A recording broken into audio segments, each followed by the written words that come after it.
Bonjour à tous, ici Gabriel Gélina pour le guide de l'auto. Bienvenue au Circuito Monte Blanco, un circuit qui est localisé pas très loin de la ville de Séville en Espagne pour ce premier contact avec la nouvelle Aston Martin Vantage. Côté style, c'est véritablement une voiture qui a beaucoup de gueule, beaucoup de caractère.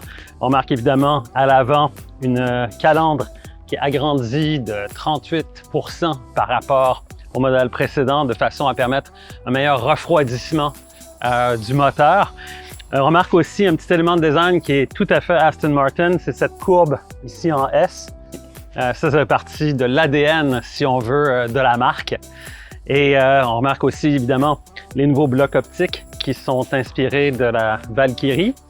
Et quand on parle évidemment du refroidissement du moteur, de cette surface de la calandre, il y a aussi des éléments aérodynamiques qui ont été ajoutés ici au capot, de façon à ce que l'air qui s'engouffre vers les radiateurs passe au-dessus du moteur et s'échappe ici sur le dessus de la voiture.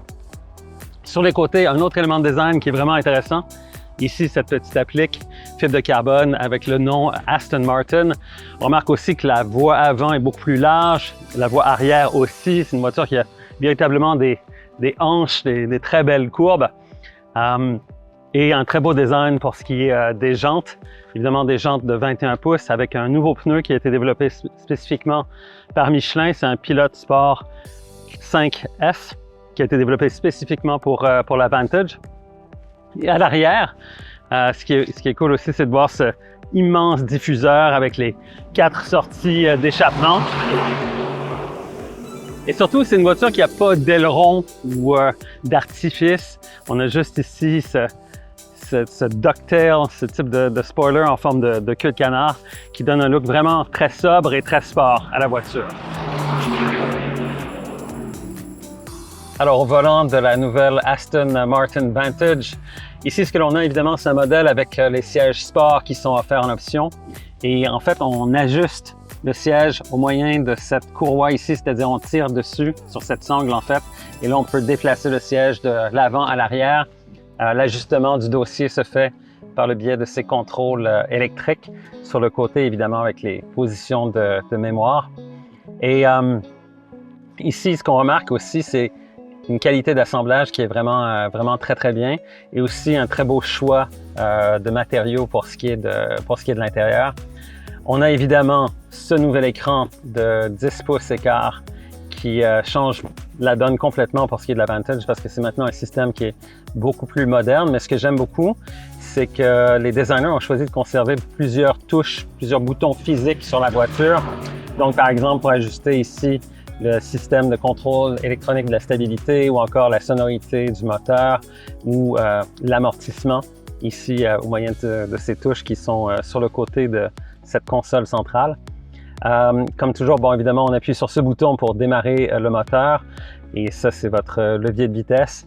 Il y a maintenant évidemment les paliers qui sont ici en aluminium et qui sont accolés au volant et non plus à la colonne de direction, ce qui veut dire que les paliers se déplacent au fur et à mesure qu'on tourne le volant.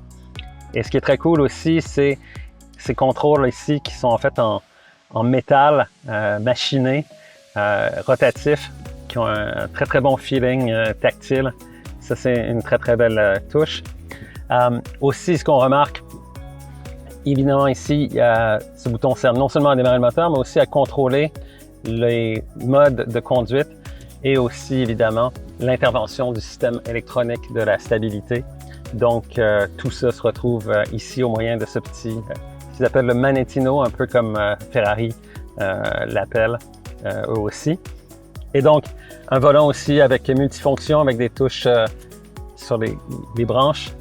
C'est véritablement un environnement qui est beaucoup plus moderne, beaucoup plus fonctionnel aussi et qui corrige beaucoup des défauts du modèle précédent. En fait, la Vantage d'avant n'avait pas ce système avec cet écran, mais là maintenant, c'est véritablement un habitacle qui est à la fois moderne, mais en même temps, on conserve encore une fois plusieurs touches qui nous permettent d'accéder rapidement à certaines fonctions sans nécessairement passer par l'écran central.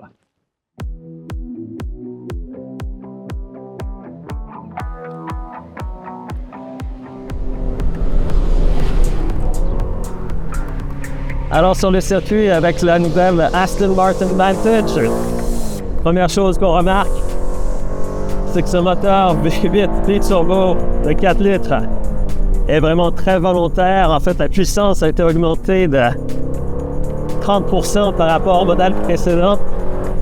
Donc 656 chevaux, 590 livres-pieds de couple.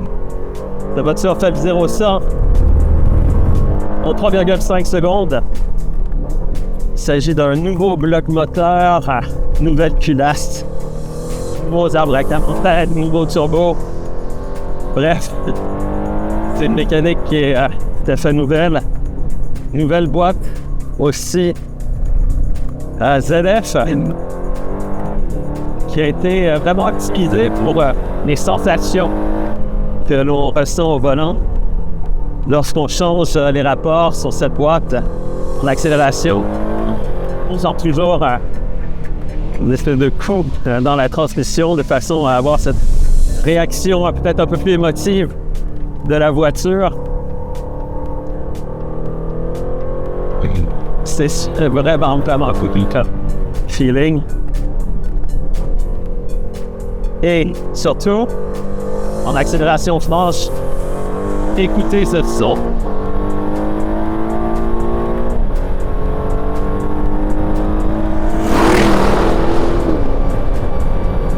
Dans 6e vitesse ici, 260 km/h sur la ligne droite.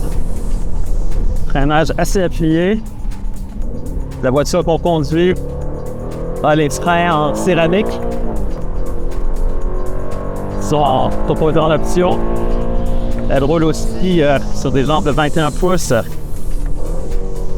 Et un nouveau pneu Michelin Sport S5 qui ont été spécialement développés pour cette voiture.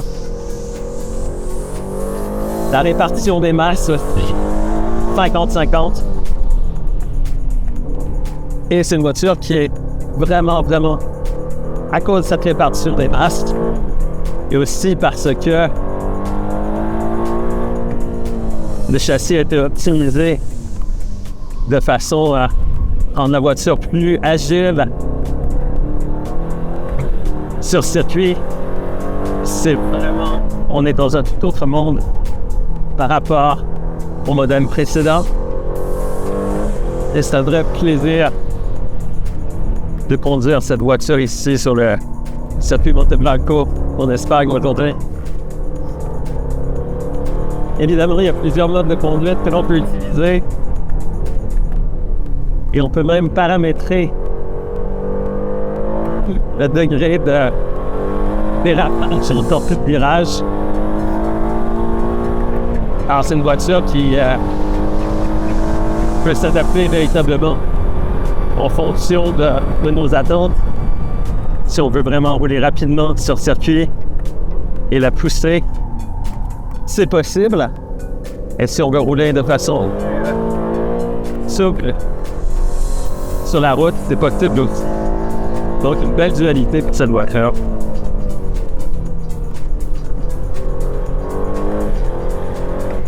Pour ce qui est des suspensions, alors ce sont des ressorts en acier avec des amortisseurs Bilstein adaptatifs.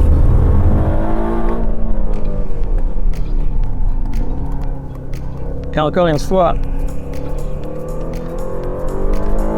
on sent vraiment que c'est beaucoup plus une machine de performance maintenant que l'ancien modèle de la Vantage. La voiture a un caractère beaucoup plus affirmé, beaucoup plus joueur.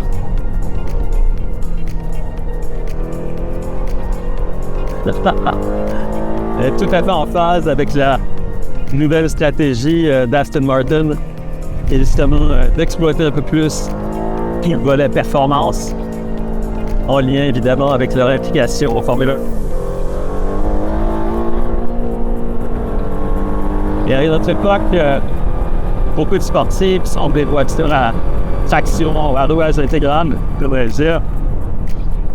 C'est un peu rafraîchissant de conduire une voiture qui, elle, est de conception classique, moteur en avant, et propulsion. Même quand on monte sur les vibreurs avec cette voiture, on sent très bien que les liaisons seules font un très bon travail.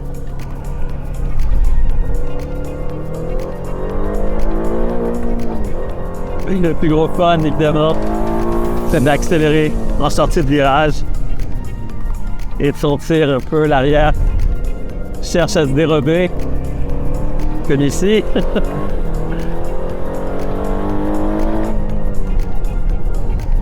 C'est vraiment cool comme bagarre. Remarquable aussi comment la voiture reste stable au freinage. Elle sent juste louvoyer un petit peu.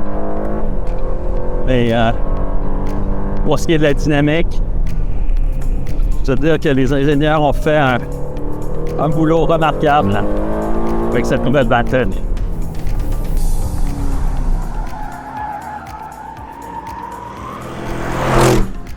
Alors, juste pour indication, après cette séance de 4 ou 5 tours, les pneus avant ont une température de 114 degrés Celsius et les pneus arrière, 99. Évidemment, la voiture est équipée de capteurs qui mesurent la température des pneus et puis on peut avoir cet affichage directement sur l'instrumentation.